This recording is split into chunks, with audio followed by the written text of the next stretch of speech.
running has always been the thing that defines us as humans. Hi, my name is Ivan, and I listen daily to the Headway app to find some interesting books and see if they're worth diving deeper into and to learn something along the way.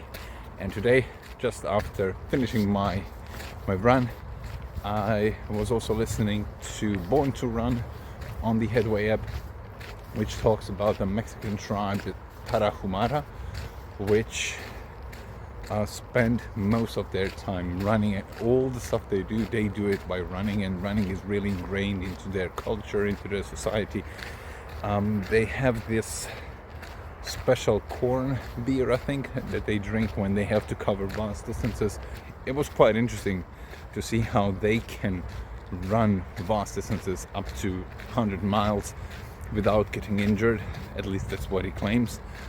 And it's very interesting to see how people are still running, which most of the people living in modern society have completely forgotten, and then are getting slowly back into once they start to have some physical problems.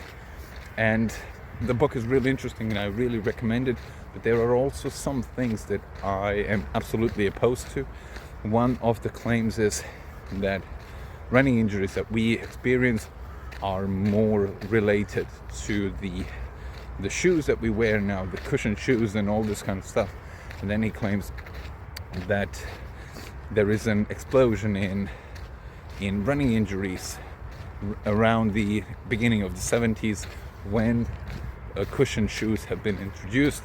And this might be true to some degree, but this is one of those things where I think that relation doesn't mean causation, because the 70s was really the time when a lot of people started running, and running wasn't seen as some weird hippie stuff, and people started running for health and just to feel better about themselves. So I really don't think that this is the main problem. I think the main problem with those running injuries is just that people are trying too much too soon. So if you haven't been doing anything at all for 10-15 years, then you get into running, you run your first day, and then you want to immediately do it the next or the day after, and you start pushing yourself too hard too soon, and in the end this is the main reason why you get injured. So you're doing too much at once, your body isn't ready for it,